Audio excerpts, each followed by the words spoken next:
여러분, 4차 산업혁명이라는 말 많이 들어보셨죠? 네, 이제 이 4차 산업혁명은 우리 생활 속에서 이제 거스를 수 없는 하나의 큰 흐름이 된 것 같습니다. 그래서 국민방송 KTV에서는 KDI 국제정책대학원과 함께 우리 삶 곳곳에 스며들고 있는 이 4차 산업혁명이란 무엇인지, 그리고 이 4차 산업혁명을 우리 삶에 어떻게 적용할 것인지 진단해보고 또 점검해보는 시간 마련했습니다.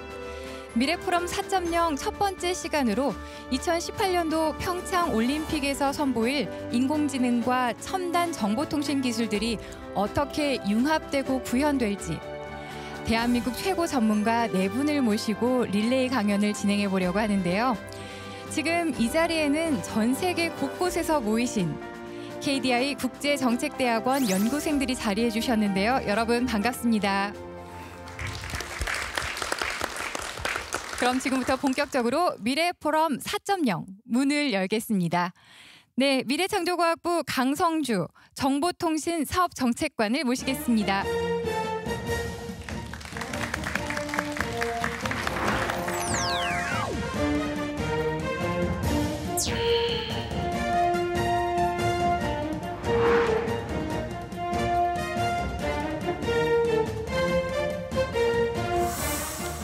여러분 안녕하십니까. 방금 소개받은 강성주라고 합니다. 저는 정부에서 4차 산업혁명 그리고 ICT 산업정책을 담당을 하고 있습니다. 오늘 제가 말씀드릴 사항은 4차 산업혁명 시대를 열다 평창 동계올림픽에 대해서 짧게 저희 정부에서 준비하고 있는 그런 내용들에 대해서 설명을 드리겠습니다. 4차 산업혁명이라 하면 통상적으로 말할 때는 그냥 여러 가지 기계들, 자동차도 기계라고 볼 수 있습니다. 비행기라도 여러 가지 어떤 공장에 있는 기계들을 지능화를 해서 지금 만들어내고 있는 생산하는 그런 생산성, 효율성을 아주 고도로 높이는 그런 제반 활동들을 전체적으로 4차 산업혁명이다. 그런 어떤 말을 쓰고 있는데요. 이렇게 되면서 어떤 산업들, 기업이나 어떤 이 경제 전체적으로 많은 변화가 있게 됩니다. 당연히 사회 문화 또는 개개인의 어떤 삶도 많은 변화가 있게 됩니다.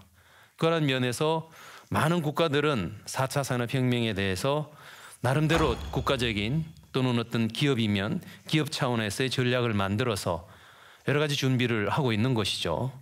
이 4차 산업이 어떻게 우리의 삶을, 우리의 어떤 생활을 바꿔놓을까요? 지능정보기술을 여러분들께서는 작년이죠. 우리 이세돌, 우리 바둑 선수가 알파고라고 하는 바둑 두는 로봇과 경쟁하는 걸 보였을 겁니다. 저도 개인적으로 이건 이세돌 구단이 워낙 잘했기 때문에 당연히 이길 것이다 생각을 했지만 불행하게도 한 번밖에 못 이겼죠. 4번은 졌고, 이처럼 지능정보기술을 활용을 해서 학교라든지 그다음에 병원도 몸이 아플 때 어떤 새로운 어떤 의료 기술을 활용을 해서 일찍 진단을 하고 보다 효과적으로 치료를 하는, 당연히 기업들도 은행들도 많은 그런 혁신적인 노력을 통해서 새로운 변화를, 그래서 경쟁 우위에 서기 위해서 많은 노력을 기울이고 있습니다. 스포츠 분야, 당연히 변화가 일어날 수밖에 없는 분야가 아닐까 저는 그렇게 생각을 합니다. 몇 가지 예를 한번 들어볼까요? 최근에 올림픽은 이 첨단 기술의 경연장이 되고 있습니다.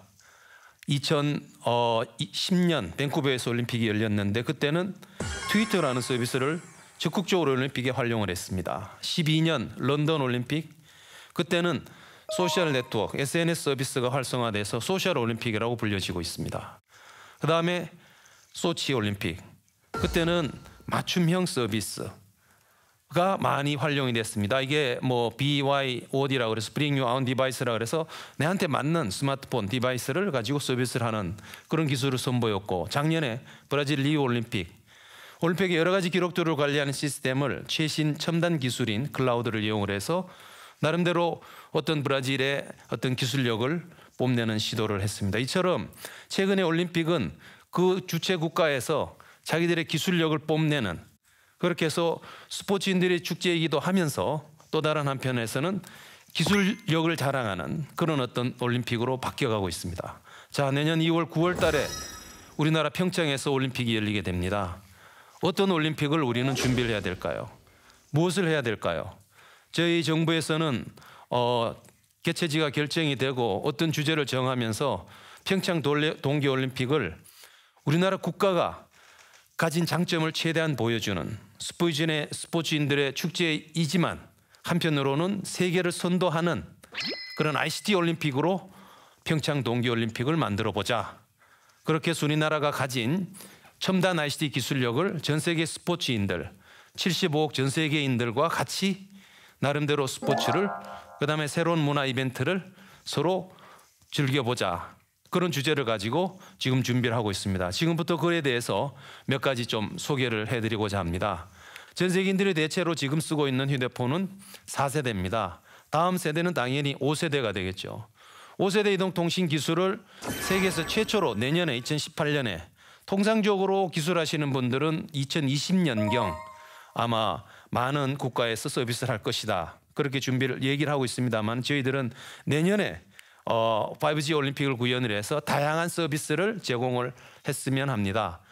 이 올림픽 개최 지역인 평창, 강릉 외 서울이라든지 인천 공항에 시범망을 구축을 해서 다양한 서비스를 제공을 할 계획입니다. 몇 가지 예를 보면 지금 화면에서 여러분들이 보고 계시는데 선수가 직접 보는 그런 시각에서 영상을 촬영을 해서 직접 게임에 참여하시는 국민들도 그런 어떤 이 긴박감, 긴장감 그런 것들을 느끼도록 해주는 그런 어떤 서비스라든지 내가 원하는 좋아하는 뭐 크로스컨트리 선수나 아니면은 어떤 피겨 선수라든지 뭐 그런 선수 시각에서 포인트 뷰라든지 멀티뷰 서비스를 제공할 수 있게 됩니다. 멀티뷰 같은 경우는 보시는 것처럼 카메라가 100여 대 이상 다양한 각도에서 저러한 어떤 이 서비스를 제공을 해서 보다 생생하게 보다 다양한 서비스를 제공할 그런 어떤 계획입니다. 이처럼 4세대, 현재 우리가 쓰고 있는 이 4세대가 아닌 다음 세대, 5세대, 5G 세대에서는 이것보다는 최소한 100배나 아무튼 이 기가급 이상의 속도를 제공을 함으로써 다양한 서비스를 제공하게 될 것입니다. 두 번째는 IoT 기술을 해서 보다 편리하게 동계올림픽을 좀 참가도 하고 나름대로 이용할 수 있도록 하자.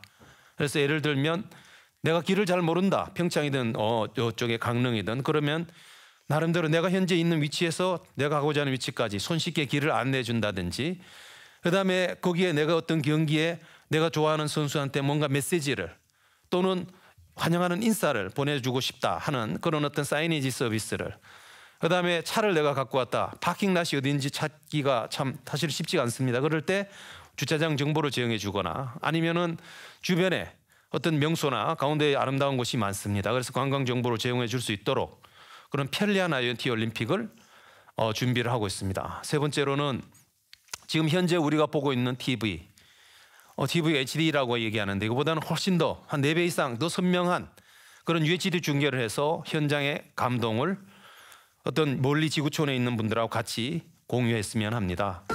중요한 어떤 개회식, 폐막식, 중요한 올림픽 게임을 지상파 4K UHD 방송으로 방송할 계획이 있습니다. 그다음에 어떤 높이가 2m이고 길이가 한 12m가 되는 큰 대화면의 어떤 실감 영상을 통해서 국민들이나 참가자들이 다양한 생생한 올림픽 경기를 즐길 수 있을 것이고요. 그다음에 우리 기술로 UHD 방송 시스템을 구축을 해서 오신 선수나 방청객들이 체험할 수 있는 기회도 제공할 계획입니다.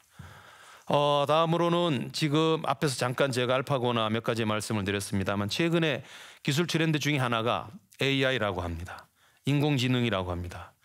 혹시 인공지능을 느껴본 분이 있을지 모르겠습니다. 종래와 지금 현재 인공지능은 차이가 엄격하게 납니다. 가장 큰 게 이제 머신러닝이라고 하는 그런 분야인데 머신러닝 기술을 통해서 최근에 여러분들이 예를 들면 똑똑한 텔레비전, 똑똑한 자동차, 뭐 똑똑한 예를 들면은 뭐 커피숍, 똑똑한 옷, 날이 덥다 그럼 옷에서 시원한 약간의 어떤 바람이라든지 걸 해서 그만큼 더위를 못 느끼는 또는 겨울에 날이 춥다 그것은 옷에서 약간 열을 발생시켜서 그렇게 추위를 느끼지 못하도록까지 하는 그런 분야로까지 발전을 하고 있는데 저희 평창 동계올림픽도 이처럼 똑똑한 올림픽 만들고자 합니다. 대표적인 게 지금 이 참여하는 많은 국가 국민들이 다양한 국가에서 참석을 하고 다양한 언어를 사용합니다. 영어, 불어뿐만이 아니라 중국어, 일본어 다양한 전 세계인들이 가장 많이 사용하는 8개 언어를 자동으로 통역하고 번역해 주는 그런 서비스를 내년에 시범을 하고자 합니다. 한번 이 내용을 한번 보시죠. 저쪽에 보이는 조명 중에 어느 것이 더 예쁩니까?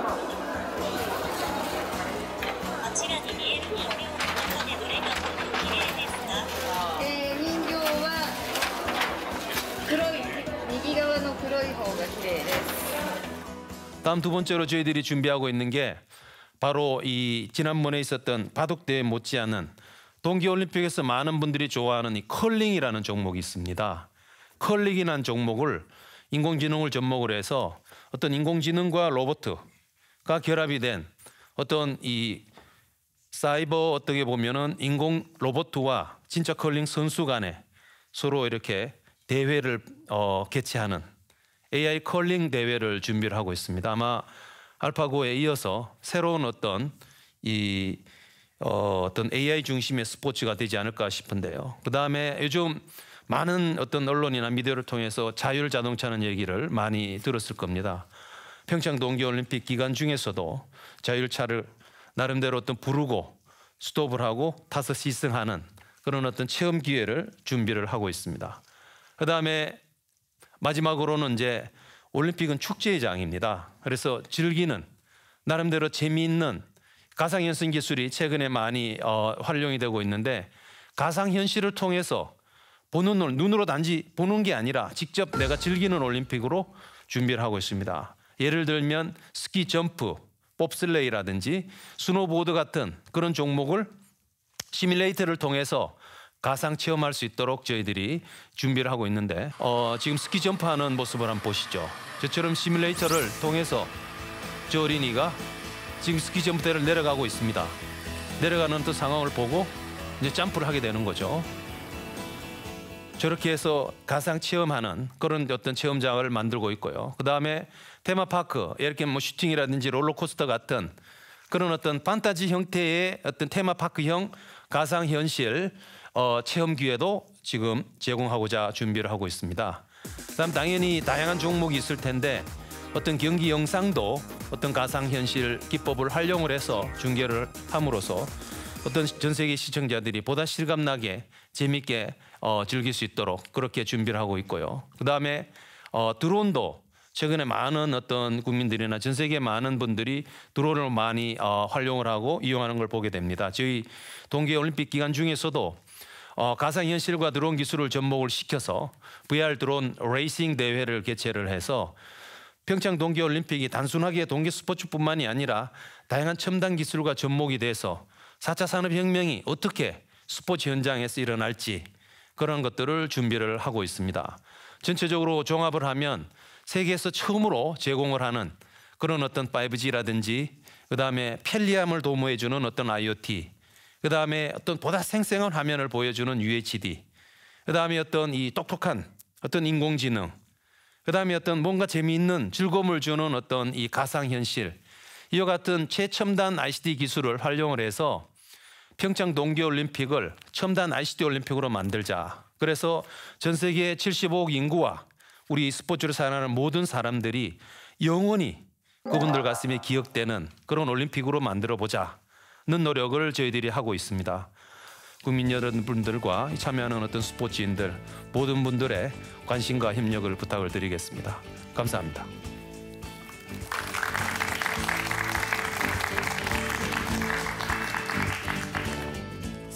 산업혁명의 다양한 기술이 적용된 ICT 평창 올림픽을 미리 만나봤는데요. 정말 기대가 됩니다. 그런데 이 기술들이 어떻게 구현되는지 궁금하지 않으세요? 네, 그래서 조금 더 깊이 있게 알아보는 시간 마련했습니다.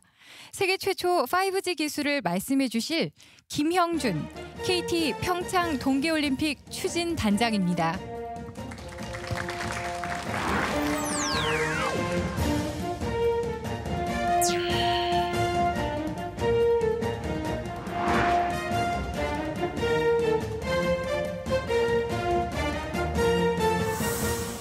네, 안녕하십니까. KT 평창 동계 올림픽 추진단장 김형진입니다. 인사드리겠습니다. 참고로 KT는 지금 평창 동계 올림픽의 공식 후원사로서 저희가 모든 ICT 시설을 구축하고 또 각종 신규 서비스를 제공하는 그런 역할을 하고 있습니다. 저는 오늘 그 KT의 세계 최초 5G 서비스 그리고 저희의 그런 준비 현황에 대해서 좀 더 알기 쉽게 설명을 드리도록 하겠습니다. 네, 첫 번째입니다. 아까 설명을 드리신 바와 같이 5G라는 얘기를 굉장히 많이 하죠. 예? 5G는 Fifth Generation의 약자이기도 합니다. 그럼 과연 5G는 무엇이냐? 단지 5G는 차세대 네트워크가 아닌 전례없는 규모와 속도로 변화하는 그런 혁신적인 발명이라고 감히 말씀드릴 수 있습니다. 올해 초에 라스베가스에서 열린 CES 기조연설에서 굉장히 유명하죠. 퀄콤의 CEO인 스티브 몰렌컵은 이런 얘기를 했습니다. 1935년에 5G 상용화 시 어떠한 경제 효과를 가져올 것인가? 여기서는 무려 약 12조 불의 그 서비스와 재화 생산 효과가 있다라고 합니다. 자, 그러면 이제 5G를 조금 더 쉽게 이해할 수 있도록 기술적인 부분에 설명을 좀 드릴게요. 자, 5G가 뭐가 차별화가 되어 있나? 크게 세 가지의 속성이 있습니다. 그 첫 번째는 초고속, 그리고 두 번째는 초저지연, 그리고 세 번째 초연결이라는 특성이 있습니다. 자, 그럼 예를 들어 보겠습니다. 초고속은 뭐가 초고속이냐? 여러분들 지금 4G에서 동영상, 예를 들어서 1GB의 동영상을 다운받으려면은 약 1분 정도의 시간이 걸립니다. 네, 좀 더 이게. 근데 5G에서는 20GB면은 거의 UHD 영화 한 편을 넘어가죠. 예, 보통 드라마 한 편이 6기가 정도 하죠. 예, 많이 보셔서 아시겠지만 20GB의 동영상을 다운받는데 이론적으로 1초 정도밖에 걸리지 않습니다. 그럼 어마어마한 속도라는 걸 여러분 아시겠죠? 또 하나, 여기서 초저지연이라는 말이 있습니다. 이게 말이 한국말로 굉장히 복잡해요. 영어로 하면은 간단한데 이 초저지연은 뭐를 얘기를 하느냐? 딜레이 되는 그런 시간이 1000분의 1초입니다. 그러니까 인체 반응 속도가 얼마인지 아세요? 청각이 여러분이 이제 지금 제가 이렇게 말씀드릴 때 여러분이 들으시면 그 청각 반응 속도가 0.17초라고 합니다. 반면에 시각은 0.2초라고 해요.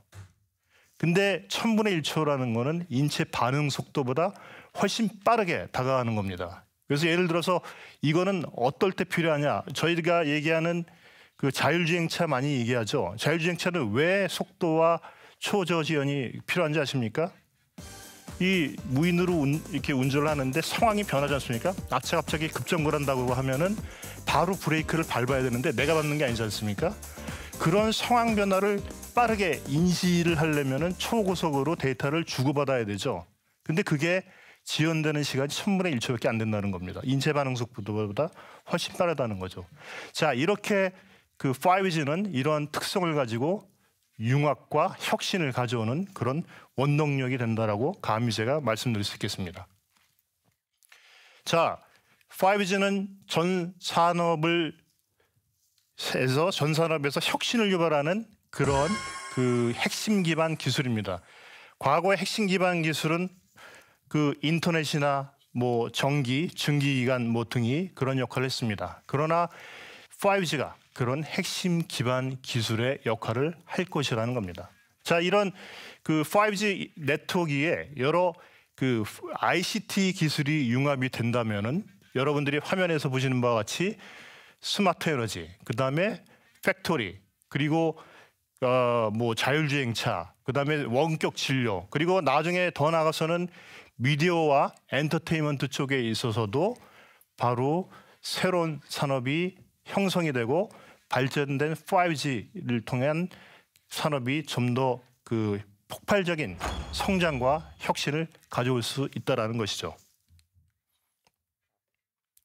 여기서 좀 동영상 보시고 가겠습니다. 직접 서비스를 구현한 동영상입니다. 몇 개 되니까 연달아서 나오니까 지루하지 않으실 거예요.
네, 보셨죠? 이런 장면들을 이제 평창 동계올림픽에서 여러분이 직접 보신다고 생각하면 굉장히 익사이팅하지 않습니까? 네. 그래서 올림픽은 각 나라가 자기네 그런 혁신적인 기술을 도입하는 그런 서비스의 경연장이라고도 말할 수 있습니다. 그래서 예를 든다면은 베를린 올림픽에서는 세계 최초로 흑백 TV의 생중계가 있었습니다. 그리고 동경올림픽에서는 세계 최초로 컬러 TV가 생중계가 되었고요. 또 토리노에서는 모바일로 생중계가 되었습니다. 그리고 작년에 리우 올림픽에서는 4K UHD의 생중계가 있었습니다. 자, 그러면은 우리 이 평창에서는 아까 보신 바와 같이 그래서 패러다임의 변화라고 저희는 감히 얘기를 합니다. 그 전까지는 아웃사이더 트랙, 즉 그 제공되는 화면만을 저희가 보는 그런 수동적인 자세였지만은 이제는 평창올림픽에서는 보신 바와 같이 직접 디바이스를 쓰고 여러분들이 체험하는 그런 인사이더 트랙의 그런 올림픽을 여러분들이 경험하실 수 있다는 거죠. 자, 특징은 아까 설명드렸습니다. 그래서 초고속 같은 경우는 360도 VR 그리고 옴니뷰 같은 그런 경기 종목에 저희가 지금 적용을 하고 있고 아까 보신 그런 동영상 여러분들이 보신 바와 같습니다. 초저지연은 그 밥슬레이 같은 그 종목은 시속 140km로 굉장히 빠르게 가는 그런 종목입니다. 거기에 하나도 그 지연이나 속도에 있어서 지연이 없이 생중계가 될 수 있는 그 5G 기술이 저희가 적용이 될 거고요. 1제곱킬로미터당 100만 대의 디바이스가 연결되는 초연결성의 또 특징은 IoT나 이런 데 적용이 될 것입니다. 자, 4차 산업혁명 관련 5G는 그런 4차 산업혁명에서 어떤 역할을 할까요? 바로 5G와 IoT, 사물 인터넷이 그 서로 결합하여서 전 산업의 융합과 초연결 사회를 저희가 만들어냅니다. 그래서 4차 산업혁명은 그 속도와 범위, 영향력에서 큰 증가가 있고 5G가 거기서는 중추적인 역할을 하게 된다는 것을 말씀드리고 싶습니다. 자, KT가 바라보는 4차 산업혁명은 이렇습니다. 저희가 그 2014년부터 이런 5G와 기가 인터넷 같은 그 혁신적인 인프라를 준비를 해왔고요. 이런 그 혁신적인 인프라는 ICT 기술인 AI나 시큐리티, IoT, 또 클라우드와 빅데이터와 결합을 합니다.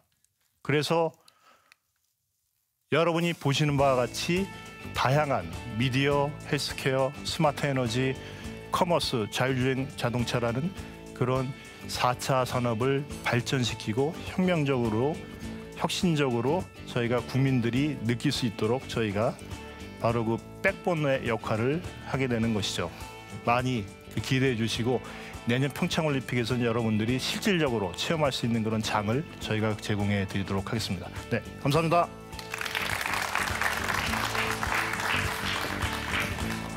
네, 여러분 기술 발전이 정말 빠르죠. 네, 저는 어떻게 보면 좀 두렵기도 한데요. 사실은 이러한 변화가 있기 때문에 미래가 더 기대되는 게 아닐까 하는 생각이 들기도 합니다. 그런데 이러한 기술이 어떻게 개개인과 소통하고 융합해서 보는 스포츠에서 또 체험하고 즐기는 스포츠가 되는지 참 궁금한데요. 소통하고 융합하는 4차 산업혁명을 말씀해 주실 최두진 한국정보화진흥원 ICT 융합본부장을 소개합니다.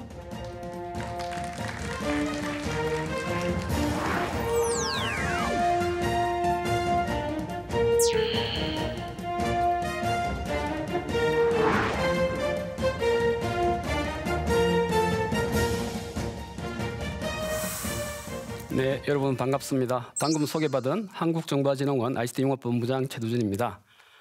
오늘 저는 4차 산업혁명의 특징이 뭔지, 또 조금 그 기반이 되는 IoT, 또 빅데이터, 그리고 AI에 대한 부연 설명을 좀 드리도록 하겠습니다. 그리고 IoT 기반의 개인 맞춤형 서비스나 경기력 향상 서비스, 또 강원도 강릉에 저희들이 지금 구축 예정인 IoT 스트리트에 대해서 설명을 좀 드리도록 하겠습니다. 4차 산업혁명이죠. 네 번째. 어떻게 보면 인류의 어떤 혁명이 지금까지 네 번째 이제 이루었다고 할 수 있습니다. 네 번에 걸친 농업혁명, 또 산업혁명, 1차 정보혁명, 2차 정보혁명에 의해서 우리 인류의 사회는 농업사회, 또 산업사회, 또 정보사회, 지식정보사회라는 네 번의 거대한 어떤 혁명이 이루어져 왔다고 볼 수 있습니다. 그러니까 이런 혁명의 베이스가 되는 과연 뭘까요? 그것은 바로 테크놀로지 이노베이션입니다. 기술의 어떤 혁명입니다. 이러한 4차 산업혁명의 가장 기반이 되는 기술이 ICBM 플러스 AI입니다. 여러분 ICBM 하면 아마 대부분 대륙간 탄도미사일을 생각하실 텐데 그건 아니고요. 여기서 말하는 ICBM은 IoT, 클라우드, 빅데이터, 그리고 모바일, 또 시큐리티 기술, 또 이제 최근에 어떤 이 AI 기술, 인공지능 기술이 결부된 거를 할 수 있는데 IoT 빅데이터에 조금 설명을 드리면 IoT는 여러 가지 조정이 됩니다. 우리가 보면은 사물 인터넷이라 그래서 어떤 사물 인터넷이라고 그래서 주로 이제 센싱 기술이나 네트워킹 기술, 정보 처리 기술이 결합된 하나의 기술이라고 볼 수 있는데 크게 보면 이건 융합 기술이라고 볼 수 있습니다. 융합 기술이고 그래서 이런 어떤 IoT 기술 기반으로 기술, 서비스, 산업 간의 경계가 해체되고 굉장히 어떤 다양한 서비스의 플랫폼적인 기반 역할을 하고 있습니다. 그래서 아까 나타난 여러 가지 새로운 서비스가 나타나고 있는데요. 스마트 조명, 스마트 교통, 또 스마트 제조, 거대한 어떤 스마트 도시, 스마트 헬스 같은 이런 어떤 기반이 되는 플랫폼이 바로 IoT다라고 이렇게 설명을 좀 드릴 수 있겠습니다. 빅데이터는 어떨까요? 여러분 지금 얼마나 많은 어떤 데이터가 생산되는지를 아십니까? 이 그림은 60초라는 1분 동안에 전 세계에서 생산되는 정보를 보여주는 겁니다. 1분이라는 시간 동안에 1억 6천만 건의 이메일이 보내준다고 합니다. 보내지고 약 70만 건의 페이스북 새로운 어떤 내용들, 메시지들이 올라오고요. 이 정보량은 인류가 출현한 이해 지금까지 생산된 정보의 양보다도 우리가 한 해 1년 동안 생산된 정보량이 훨씬 많아지는 그런 시대로 가고 있다고 할 수 있겠습니다. 그래서 어떤 이런 어떤 빅데이터를 중심으로 굉장히 새로운 어떤 산업 생태계가 형성되고 있는데 데이터의 생산, 데이터의 획득뿐만 아니고 새로운 어떤 이런 데이터 분석을 통해서 다양한 어떤 비즈니스 찬스들이 이루어지고 있습니다. AI는 어떨까요? 최근에 접한 뉴스, 불과 얼마 전에 접한 뉴스는 알파고가 한중일 구단 60여 명과 온라인 대구를 벌였는데 여러분 그 결과가 어떻게 되는지 기대 혹시 아시나요? 굉장히 유감스럽게도 알파고가 60점 60승을 했습니다. 그래서 어떻게 보면은 바둑에 관한 인공지능은 이제 인간의 한계를 넘었다라고 볼 수 있겠고 2015년에는 이미 맞춤형 광고나 상품 추천에 인공지능이 또 쓰이고 있고요. 잘 아시겠지만은 아이폰 시리가 이미 이제 본격적으로 서비스되고 있습니다.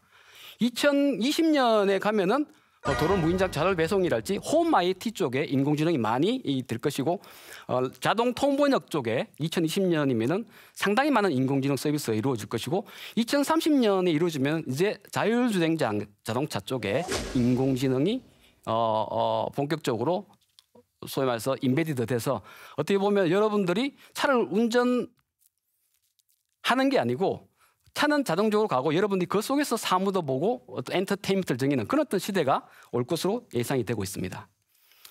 이러한 4차 산업의 핵심 특징을 저는 이제 두 가지로 보고 있습니다. 하나는 CPS라고 어떻게 보면은 사이버 공간과 피지컬한 물리 공간이 서로 합쳐지는 그런 상황으로 나가고 있습니다. 이제는 그렇게 생산된 사이버 세계하고 리얼 월드 세계가 분리돼서 있는 게 아니고 서로 간에 통섭하고 소통하는 그런 어떤 공간이 이루어지는 그런 어떤 세계로 나왔기 때문에 미국에서는 4차 산업혁명을 인더스트리 4.0이라 그러지 않고 디지털 트랜스포메이션이라고 합니다.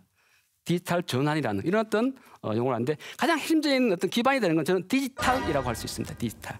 모든 것들이 인간의 어떤 지식이나 모든 사물이 디지털화됐기 때문에 그들 간의 융합이 이루어지고 소통이 가능한 그런 어떤 사회로 나아가게 되는 것이죠.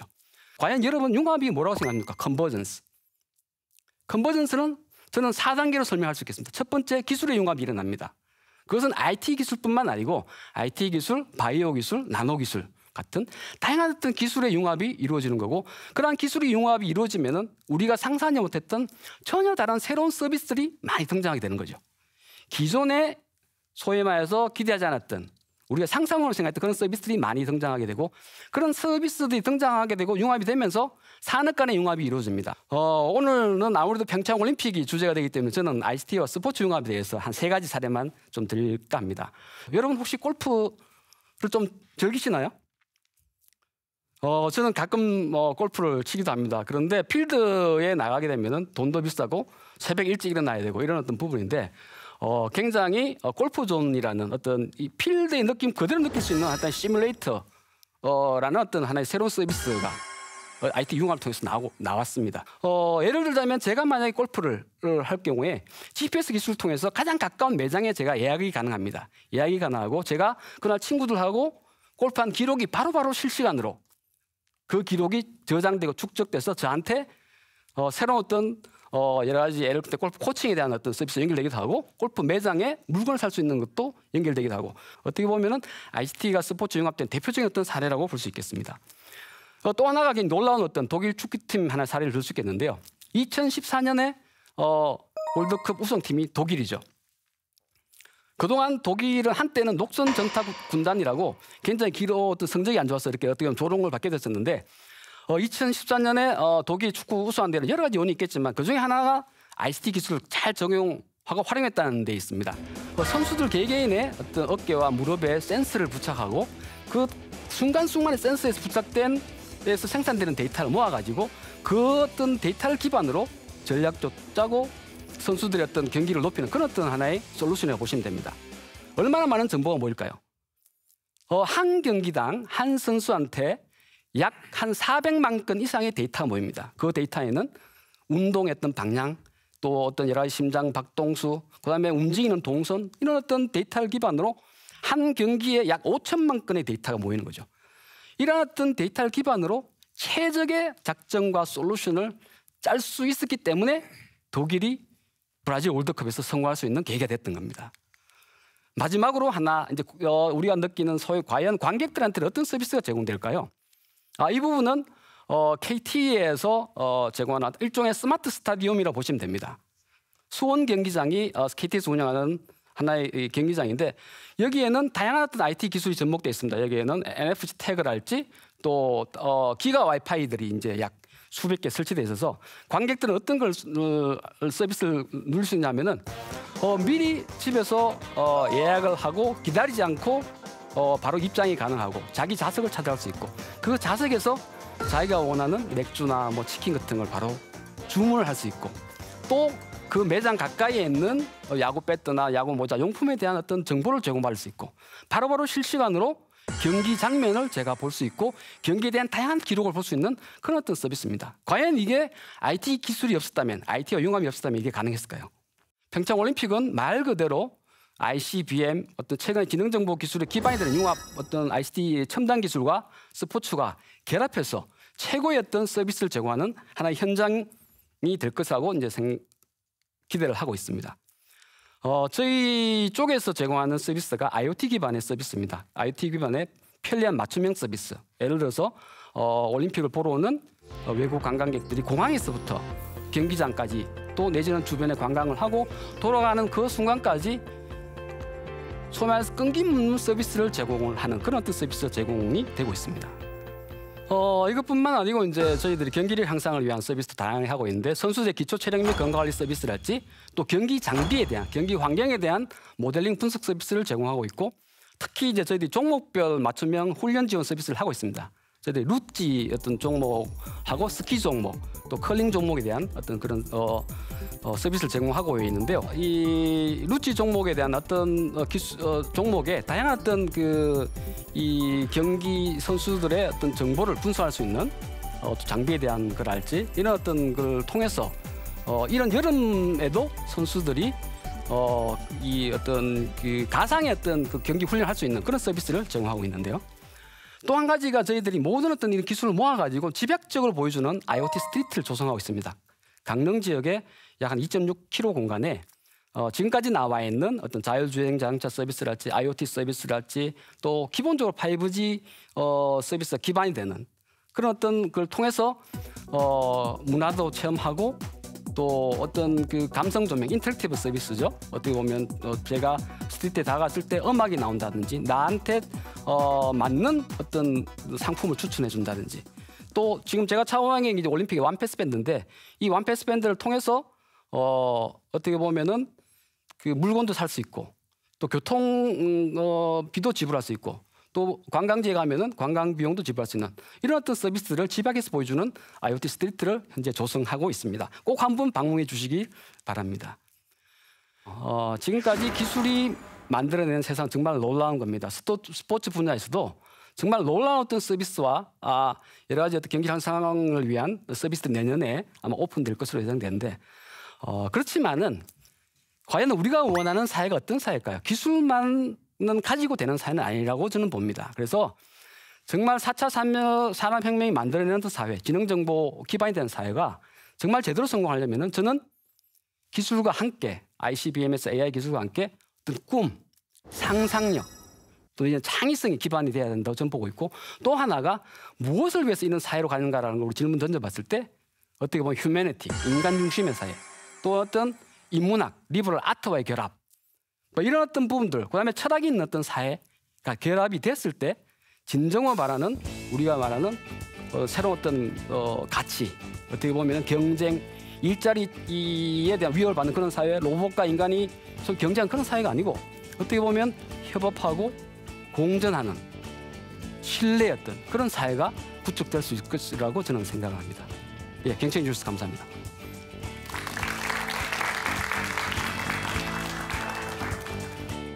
네, 이제 저희가 사회학 관점에서 4차 산업혁명을 살펴보려고 하는데요. 4차 산업혁명과 인간의 행복을 생각해보는 시간입니다. KDI 스쿨 최슬기 교수의 강연 들어보겠습니다.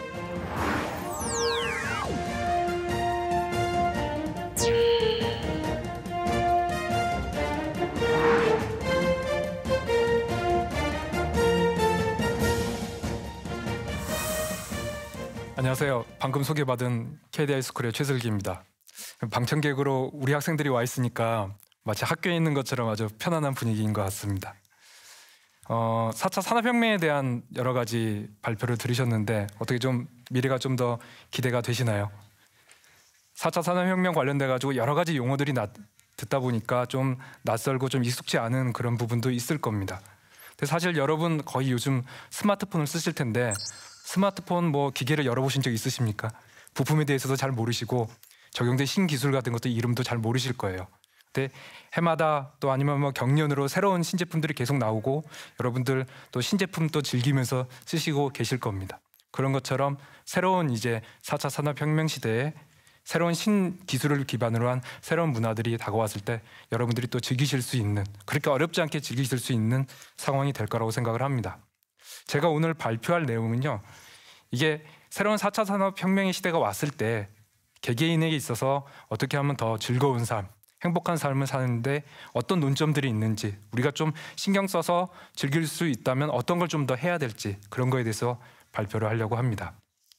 그렇다면 4차 산업혁명 시대에 어떻게 더 우리가 행복하게 살 수 있을까? 4차 산업혁명을 갖다가 생각하는 여러 가지 관점들이 있는데 몇 가지 이제 그 행복한 사회를 갖다 생각하는 데서 논점들이 있습니다. 그 중에 하나가 어떻게 하면은 우리가 더 부유하고 더 성장할 수 있을까라는 점입니다. 한국 사회가 지금 겪고 있는 하나의 문제는 최근 들어서 성장이 좀 많이 좀 정체되어 있는 거죠. 행복을 이야기할 때 단 하나의 중요한 요소를 이야기하자면은 뭐 여러 가지 주장들이 학자들마다 다르긴 한데요. 그래도 많이 공감을 받고 또 가장 중요하다고 생각되는 것이 소득입니다. 어떻게 보면 경제적인 성장, 파이를 키우는 거거든요. 근데 한국 사회가 지금 최근에 좀 정체를 보이고 있어요. 지금 뒤에 보이는 그래프에 보면 검정색 라인이 한국입니다. 3만 불 소득이 거의 근접해가지고 최근에 좀 정체를 보이거든요. 일본이나 이탈리아 같은 나라가 지금 3만 불 앞에서 그렇게 크게 성장을 하지 못하고 있는 반면에 또 성장해 나가는 나라도 있습니다. 그러니까 특히 정부 쪽 또 큰 기업들 같은 경우에는 이런 4차 산업을 바탕으로 새로운 기술을 우리가 좀 잘 도입을 해가지고 한국 사회를 좀 빠르게 좀 다시 한번 성장을 시켜보자라는 이야기를 하고 있는 것 같습니다. 아마 소득이 좀 더 늘면 더 행복해지긴 하겠죠. 한국 사람들의 좀 특징적인 성향이 있는 것 같습니다. 뭐 이 조사는 뭐 여러 가지 지금 연구를 통해서 나왔는데요. 옆에 같이 나와 있는 것은 KDI에서 연구한 그 보고서에서 결과입니다. 그뿐만이 아니라 뭐 월드밸류 서베이라든지 많은 조사에서 보면 한국 사람들이 물질주의 성향이 강하다고 생각을 합니다. 그러니까 단순하게 말씀드리자면 소득을 갖다가 좀 더 키우고 경제적인 파이를 키우고 그래서 더 성장하는 것에 행복감을 많이 느낀다는 거죠. 관련되는 것이 그런 비교 성향도 강합니다. 남들보다 조금 더 많이, 조금 더 빠르게 또 그랬을 때 더 행복감을 많이 느낀다고 합니다. 이게 한국이 아마 지금까지 성장을 하는 데 있어서 빠르게 성장하는 데서 큰 원동력으로 작용하는 것이기도 했을 거고 그 빠른 성장의 결과이기도 할 겁니다. 그렇지만 4차 산업혁명 시대 더 이상 이제 성장이 좀 힘들어진 상태에서 만약 이게 4차 산업혁명을 통해서 우리가 좀 더 성장을 하는 과정에서 또 어떤 문제가 생길까?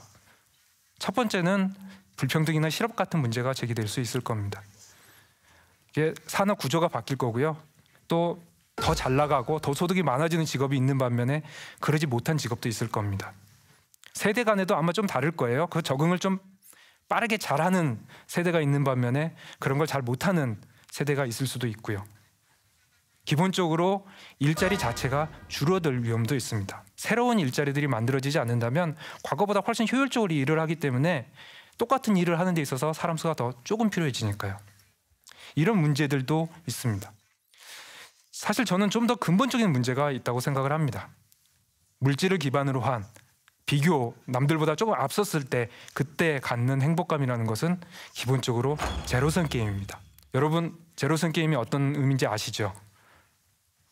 A, B 세 사람이 있었을 때 A라는 사람이 110을 갖고 B라는 사람이 100을 갖고 C라는 사람이 90을 갖고 합치면은 그대로 똑같이 300. 누가 한 명이 더 먼저 가졌을 때 새로운 신제품 스마트폰을 가졌을 때 갖는 행복감이라는 것은 남들보다 110을 먼저 갖는 것에 불과합니다. 다른 사람들이 똑같이 그 스마트폰을 갖게 되면 그 사람의 처음 가졌던 행복감은 100으로 떨어지고요. 뒤늦게 가져서 90이었던 사람도 이제 나중에 비슷해지면 다 100이 똑같이 되는 더 이상 차이가 없는 전체 총합의 차이는 없는 것이 제로섬 게임입니다. 그러니까 먼저 갖고 먼저 많이 갖는 사람이 과시적으로 자기가 소비를 하게 되고요. 거기서 갖는 행복감이 큽니다. 그렇기 때문에 이것은 상대방이 있는 상대적인 효과만이 있습니다. 그리고 지속 가능한 것도 아닙니다. 다른 사람들이 그에 맞춰서 똑같은 제품을 갖게 되면 그 순간에 사라져 버리거든요. 그렇기 때문에 일시적인 효과를 갖게 되는 겁니다. 이런 근본적인 문제가 있을 때 그러면 4차 산업혁명과 이건 좀 무슨 관계가 있을까? 생각을 해봅시다. 처음엔 대량 생산이 가능해졌어요. 2차 산업혁명 됩니다. 3차 산업혁명이 되면 다품종 소량이라고 합니다. 4차 산업혁명이 되면요. 그것이 조금 더 극대화된 상태입니다. 맞춤형 주문 생산이 가능해집니다. 자기 자신의 기호가 더 중요해지는 겁니다. 그랬을 때 가장 중요한 건 무엇일까요? 내가 뭘 원하는지 그걸 아는 게 중요해지는 사회로 됩니다. 자율주행 자동차 이건 좀 사진에서 멋있게 나온 건데요. 이런 자율주행 자동차를 가지게 됐을 때 중요한 것은 무엇이 될까요? 이제 더 이상 운전 능력 같은 것은 중요해진 게 아닙니다. 이제 어디로 가려고 하는지 그때 그 가는 길까지 어떤 길을 통해서 갈지 이런 게 이제 중요한 사회로 바뀌는 겁니다. 결국 자기가 무엇을 원하는지를 아는 것이 중요한 사회가 되는 것이 4차 산업혁명 시대입니다. 앞서 우리 발표에서 봤을 때 100개가 넘는 카메라가 쭉 있는 것을 봤을 겁니다. 그리고 그 모든 것을 우리가 선택해서 볼 수도 있습니다. 그거 동시에 이렇게 보여주는 것들, 방송 나온 대로 그대로 보는 것이 2차, 3차 시대였다면 이제는 우리가 그것을 골라서 볼 수 있는 겁니다. 그랬을 때 자기의 만족감을 키우는 방법은 자기가 뭘 원하는지를 알고 그것을 골라서 보는 겁니다. 여러분 어떤 음악 좋아하십니까? 랩? 힙합? 그 안에서도 참 다양하죠.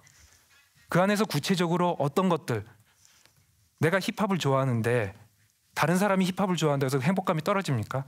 그런 건 아니잖아요. 내가 힙합을 좋아하고 즐기면 즐길수록 더 이상 상대방과 상관없이 비과시적으로, 절대적으로, 그리고 지속적으로 자기의 만족감을 키울 수 있는 겁니다. 이제 제로섬 사회가 아니라 4차 산업혁명 시대에서 각자 개인이 그걸 갖다 제대로 느낄 수 있다면 전체 우리 사회의 행복의 총량을 키울 수 있는 방향으로 갈 수도 있게 될 겁니다. 이제 행복의 결정 요인이라고 이렇게 쭉 나와 있는데요. 제일 처음에 앞에 상품, 서비스 같은 것이 4차 산업혁명 시대에는 양적으로 일단 늘어납니다. 그런데 2차, 3차에서도 양적으로 늘어났죠. 이제 단순히 양적으로 늘어나는 것만의 문제가 아닙니다. 이제 자기가 그걸 갖다 이용해가지고 펑셔닝, 어떤 이 서비스를 가지고 기능을 해서 자기가 행복감을 키우는데 그 기능을 극대화할 수 있는 그런 선택을 할 수 있는 능력이 이제 중요해지는 사회가 되는 겁니다. 그 사회 안에서 자기가 어떻게 하면 이걸 즐길 수 있느냐 했을 때는 이제는 여러분들이 그걸 준비하는, 개개인이 준비하는 것이 필요하게 될 겁니다. 그러니까 여러분이 준비하셔야 될 것은 스마트폰 기계를 열어서 이 신제품이 들어갔지, 요것이 무슨 기술이 들어갔지, 그걸 이해하는 게 아니라 여러분 스스로가 내가 무엇을 좋아하지, 만약 평창 올림픽이라고 생각을 한다면 얼마나 종목이 많습니까? 그 종목에서 내가 좋아하는 건 뭐고, 내가 좋아하는 선수는 무엇이고, 그래서 이 부분을 이렇게 봤으면 얼마나 더 좋을까, 나는 요걸 보고 싶은데, 그런 것들을 하나하나 배워나가는 겁니다. 그러면 더 이상 남과 비교할 필요도 없고, 그리고 어느 순간적이지도 않고 지속적으로, 그리고 우리 전체의 만족과 행복을 키울 수 있는 사회로 변화해 갈 겁니다. 네, 감사합니다.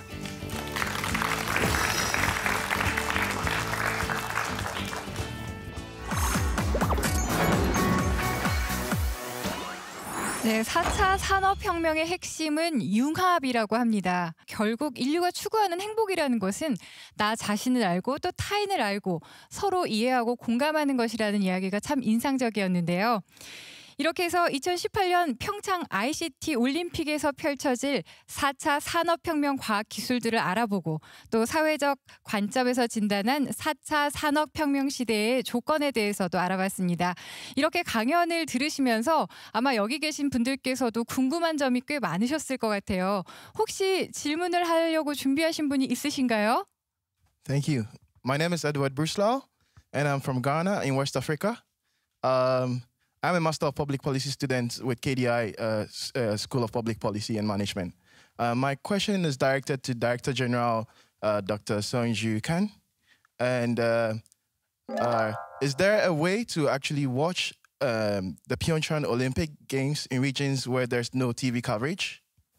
지금 TV가 전 세계적으로 모든 국가가 TV를 볼 수 있는 건 아닙니다. 아까 제가 몇 가지 소개드렸던 UHD라든지 그런 어떤 고품질의 TV를 보기 위해서는 나름대로의 어떤 그런 TV 수상기가 필요한 그런 상황이 되는데, 가나나 또 많은 국가들은 그런 상황이 안 되는 경우도 있습니다. 그런 분들을 위해서 라디오라든지 또는 어떤 소셜 미디어라든지 보다 전통적인 미디어는 신문과 같은 그런 방법도 있을 거고요.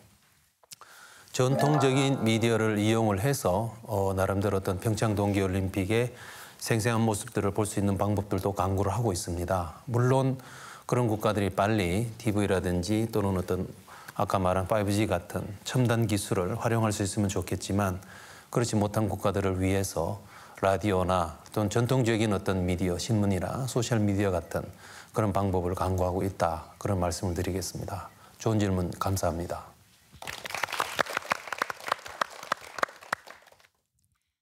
네, 혹시 또 질문하실 분? My name is Victoria Han. I'm from Uzbekistan. I study macroeconomic and public policy in KDI School. And I'd like to ask a question to Mr. Hyungjun Kim. And will it be possible for us to download the athlete's resume and the competition score through our phones? Thank you. 네, 아주 뭐 좋은 질문 감사드리고요. 그 아까 혹시 기억이 나실지 모르겠는데 크로스 컨트리 경기를 중계하는 그 옴니뷰라는 그 화면을 아마 보신 기억이 나실 겁니다. 거기서 보면은 거기는 이제 자기가 원하는 선수를 클릭을 하면 그 선수 관련 정보를 그 단말기로 받아볼 수 있습니다. 그래서 자기가 좋아하는 선수라든가 뭐 우승한 사람이라든가 하는 그런 선수 정보를 이 핸드폰을 통해서 받아보실 수 있고 핸드폰뿐 아니라 모바일 디바이스는 가능합니다.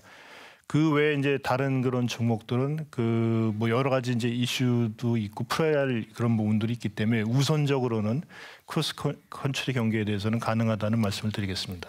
네, 감사합니다.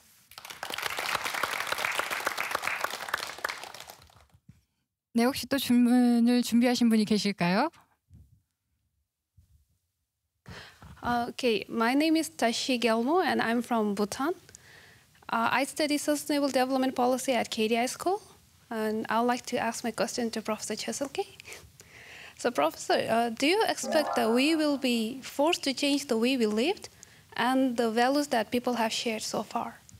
Thank you.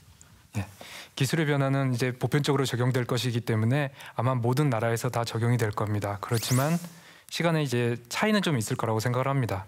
지금 현재 4차 산업혁명을 갖다가 선도하는 국가는 독일에서 처음 이 개념이 나왔고요.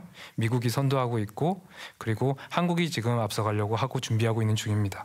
아마 나라마다 이것이 약간씩의 시차는 있겠지만은 또 조금 더 시간을 갖다가 갖고 보자면은 모든 나라에서 다 경험하게 될 그런 새로운 이제 변화라고 생각을 합니다.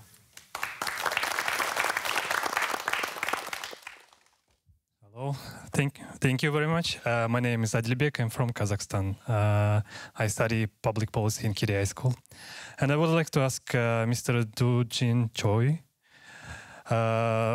what do you think will happen with languages and communication in general in fourth industrial revolution era? Thank you.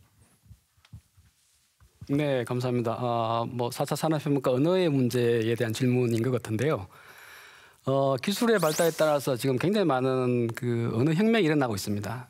보통 세 가지로 얘기가 되고 있는데 영어의 어떤 세계 공용화 내지는 영어의 지배력이 굉장히 강화되는 그런 걸 하나 얘기하고 있고 그 결과로서 어떻게 보면 세계 약 6천 개의 언어가 있는데 굉장히 좀 빠른 속도로 이렇게 언어가 사라지는 그런 현상이 있고 또 한 가지가 인터넷 기반으로 지금 말들도 아니고 글도 아닌 어떻게 보면 새로운 어떤 이모티콘이라는 새로운 어떤 그 언어들이 나타나고 있는데 이런 어떤 현상들을 예측을 해보자면은 특히 최근에 어떤 AI를 기반으로 한 언어의 어떤 통 번역이 굉장히 자유로워지지 않습니까? 그래서 제가 보기에는 아마 지금까지는 언어학자들이 언어가 굉장히 많이 사라질 것이다. 영어가 굉장히 도미넌트한 어떤 세계 랭귀지가 될 것이다. 이렇게 예측했었는데 저는 아마 이게 AI 기술이 도입되면은 기존의 소수 언어가 유지가 되면서 어떻게 보면은 그 새로운 어떤 그 세계인들 간의 언어 소통이 굉장히 자유로워지는 그런 어떤 세계가 도래할 것이라고 기대를 하고 있습니다. 네, 감사합니다.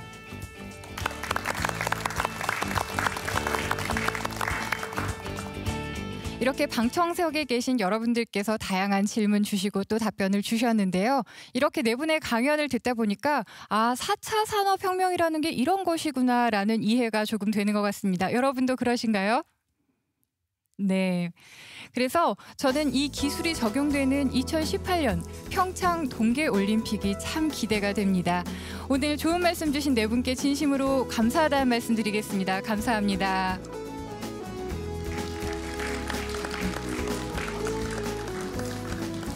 네, 그리고 오늘 이 자리에 함께해 주신 KDI 스쿨 여러분들께도 진심으로 감사드리겠습니다.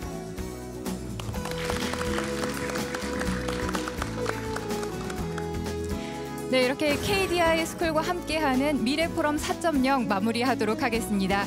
시청해 주신 여러분 고맙습니다.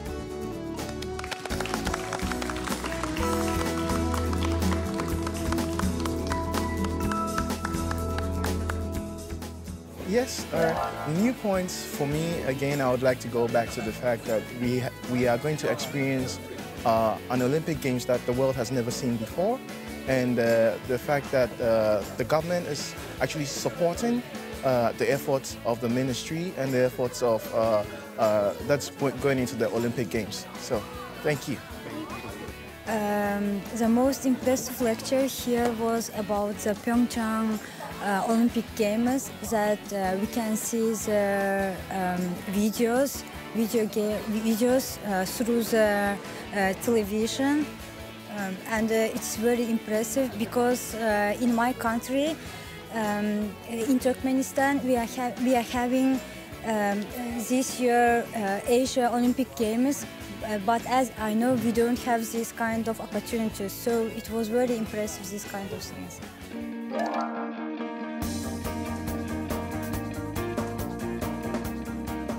각각의 분야에서 또 열심히 하신다라는 걸 보고 또 많이 또 배웠습니다. 그래서 우리 4차 산업혁명이 도래할 때 저희 그 KT를 비롯해서 그런 모든 분들의 역할을 제대로 이렇게 하시면은 정말 훌륭한 시너지가 나올 걸로 생각을 합니다.